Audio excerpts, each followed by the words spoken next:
ശബരിമലയിലെ അരവണ നശിപ്പിക്കാൻ tender ക്ഷണിച്ച് Devaswom board.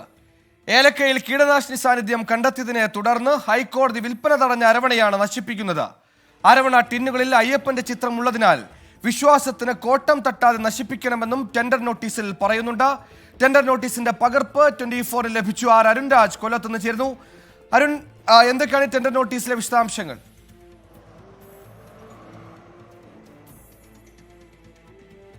Suhail, നേരത്തെ തന്നെ ഹൈക്കോടതി ഈ അരവണയിൽ ഏലക്കയിൽ അടങ്ങിയിരിക്കുന്നതിൽ കീടനാശിനിയുടെ അംശമുണ്ട് എന്ന് കണ്ടെത്തിയിരുന്നു. ഇത് 6 ലക്ഷത്തിലധികം വരുന്ന അരവണ ടിന്നുകളിലാണ് ഇത്തരത്തിൽ കീടനാശിനിയുടെ സാന്നിധ്യം കണ്ടെത്തിയത്. ഈ അരവണ ഉടൻ തന്നെ നശിപ്പിക്കണമെന്നായിരുന്നു ഹൈക്കോടതിയുടെ ഉത്തരവ്. ഈ ഹൈക്കോടതി ഉത്തരവിന്റെ പശ്ചാത്തലത്തിലാണ് ദേവസ്വം ബോർഡ് പുതിയ ടെൻഡർ തന്നെ ഇപ്പോൾ പുറത്തിറക്കിയിരിക്കുന്നത്.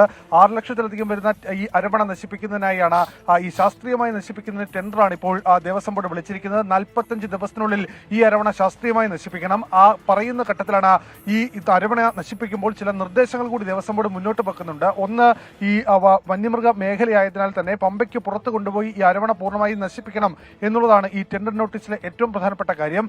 മറ്റൊന്ന്, ഇതിൽ അയ്യപ്പന്റെ ചിത്രം പതിച്ചിരിക്കുന്നതിനാൽ വിശ്വാസത്തിന് കോട്ടം തട്ടാത്ത രീതിയിലായിരിക്കണം ഇതിന്റെ ശാസ്ത്രീയമായി ഇത് നശിപ്പിക്കേണ്ടത് എന്നുകൂടി ഇത് രേഖപ്പെടുത്തിയിരിക്കുന്നു. 45 ദിവസത്തിനുള്ളിൽ നശിപ്പിക്കണമെന്നാണ് ദേവസ്വം ബോർഡ് ചൂണ്ടിക്കാട്ടുന്നത്. 6.5 കോടിയിലധികം വരുന്ന രൂപ ഇതിൽ ഈ ചെലവിനായി വരും. 5 കോടിയിലധികം രൂപ ഇതിന്റെ ചെലവായി വരും എന്നുള്ളതാണ്. ഈ അരവണ നിർമ്മാണത്തിന് ചെലവായി വന്നു എന്നും ദേവസ്വം ബോർഡ് ഈ ടെൻഡർ നോട്ടീസിൽ കൃത്യമായി സൂചിപ്പിച്ചിട്ടുണ്ട്. എന്തായാലും ഉടൻ തന്നെ ഇതുമായി ബന്ധപ്പെട്ട ടെൻഡർ നടപടികളടക്കം പൂർത്തിയാക്കി മണ്ഡലകാലത്തിന് തുടങ്ങുന്നതിന് മുമ്പ് തന്നെ ഇത് പൂർണ്ണമായി നശിപ്പിക്കാനാണ് ദേവസ്വം ബോർഡ് തീരുമാനമെടുത്തിട്ടുള്ളത്.